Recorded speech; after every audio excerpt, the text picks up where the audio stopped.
What up, what up, what up, you guys, and welcome back to the channel. Now that you're tuned in, let's begin with Infinite J's latest trend. Right now we have when Zeppelin met Elvis. This was May of 1974. So without further ado, as I do, let's get you guys over here to the big screen. All right, let's get going. Headphones, check. The two most popular and successful live acts of 1970s were Elvis Presley and Led Zeppelin, who played to capacity crowds night after night. Coincidentally, both were handled by Concert West, one of the biggest tour promoters in America. In May of 1974, the company offered complimentary, let me move me out of the way, tickets with Zeppelin, or to Zeppelin for Elvis. Oh, wrong thing. Sorry, guys. Gigs at the LA Inglewood Forum with the possibility of meeting him afterwards.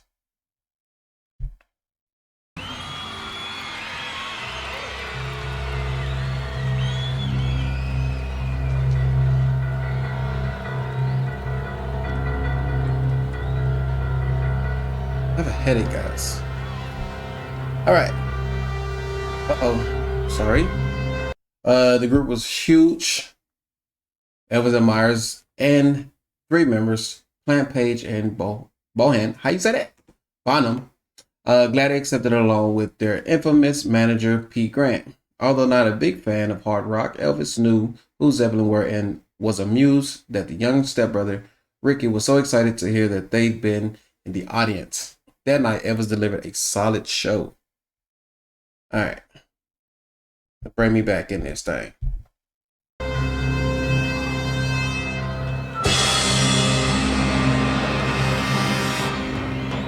Fix my volume because I've been loud lately. Treat me like a fool. Treat me mean and cruel. All you ever love me. Break my faithful heart. Round apart. You ever love me. Won't you love me? If you ever go. Hold on, guys. Because the fact that I have a headache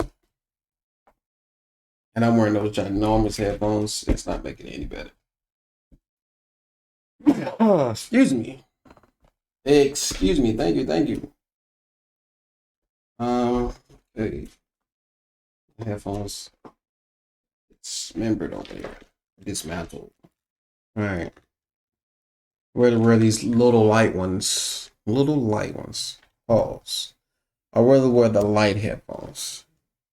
It's not too much pressure on my head. Plus, I have to go do some extra stuff tonight, and I don't want to end up creating a migraine and then becoming nauseated and then becoming, what's the word I'm looking for? Incompetent. Okay. I'll say that. It's not the word I was looking for, but yeah.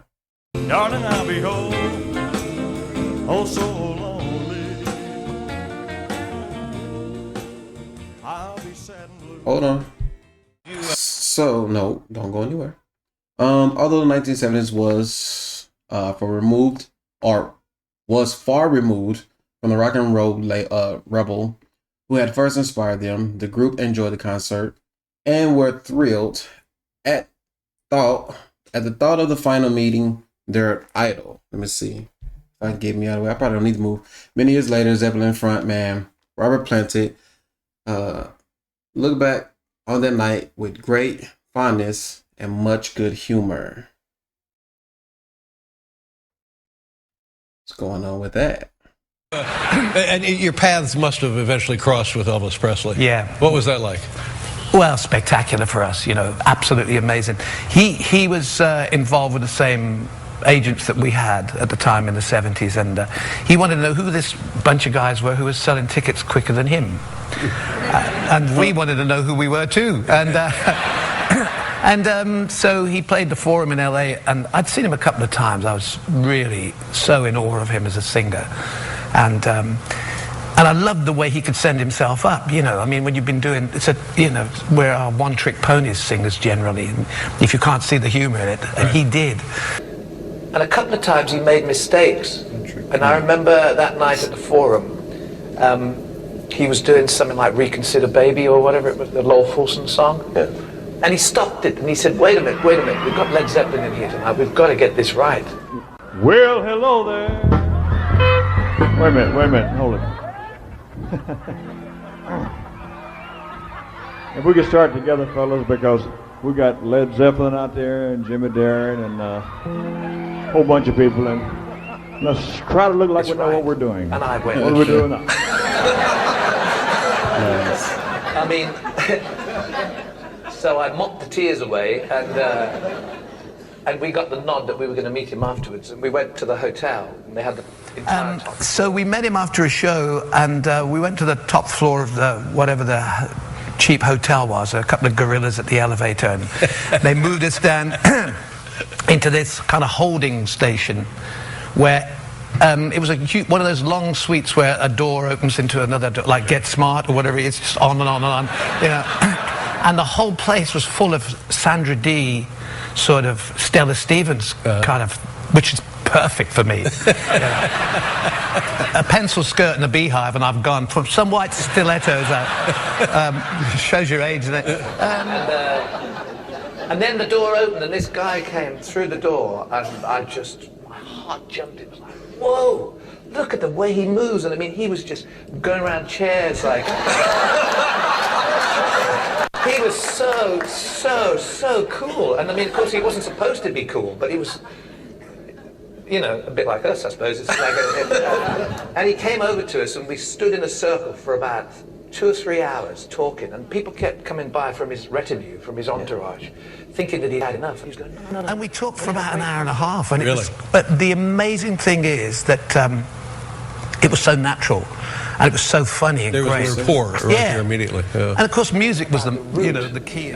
Your question about where did it come from? It came from him, and he still got it.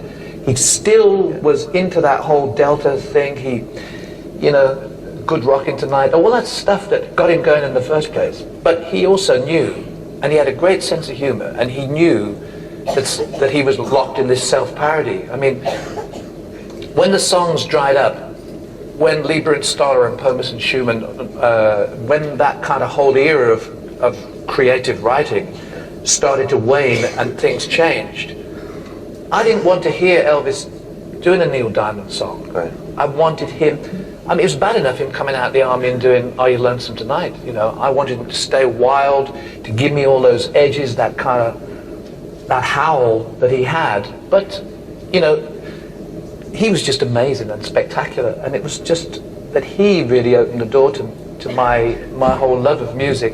And because of him, and because of the choice of his material, I found out Smiley Lewis, you know, I found all those great singers, and now all these box sets that come out, some of the stuff that he did in the 60s and was quite so well crafted. Yeah. Hank Garland's guitar playing, the stuff at RCA in Nashville, I mean, the recording of it, and his humor in the middle of it all is great. So it was a dream come true to meet him, but it was also just by chance that I heard him, and it affected me the way it did. Well, I think that's the thing, that the more time that goes by, the easier it is for people to get confused about how important Elvis's moment was, because because there's always the feeling that, well, they're not giving enough credit to Chuck Berry and Bo Diddley and Little Richard and so on, which is true. Right. But Elvis rearranged the mainstream. If Elvis hadn't taken it from how much is that doggy in the window and turned it into this is mainstream popular music, then Little Richard and Chuck Berry and Jerry Lee Lewis would not have had the opportunity to get through it all. Sure, and he was also white, which was that's right, crucial, because that gave him the foot in the door that maybe Alan Freed was trying to do with Chuck and Bo and all that sort of stuff. But he was, and he was a great looking guy, and he actually, that physical representation, by the time he got to England, guys were like hitting themselves on the head, bang, what's going on? Who's this human being? It was fantastic in the middle of all that crap.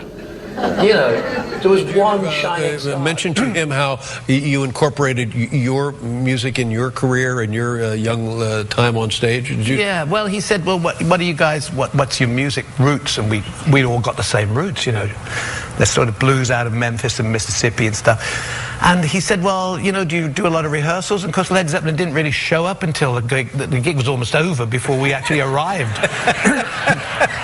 In those days, and so we didn't do many sound checks, but when we did, I used to like to sing in those big arenas his songs because they sounded even bigger. So he said, well, which song do you like? And well, I said, well, I like loads of them, but I do sing this song, Love Me. You know, treat me like a fool.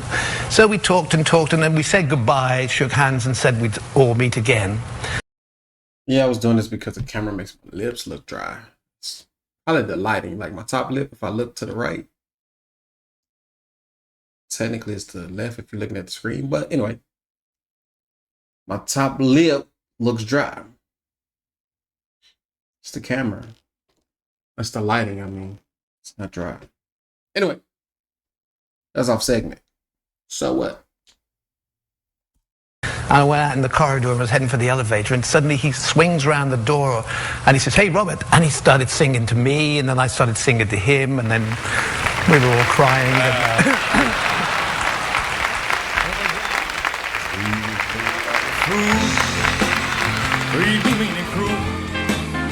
Jimmy Page, Robert Plant, after attending Elvis Presley at the evening concert. That's it, folks. That's all. That's the video. I appreciate each and every last one of you guys for staying to the end of the video. Thank y'all for tuning in. If you hadn't, please leave a like. Comment down in the description below what you guys would like to see next. Also, don't forget to turn on your post notification bell after you have subscribed to the channel. That is, of course. As always, it's your man, Infinite J. Peace, love, respect, positivity. Until next time. Peace.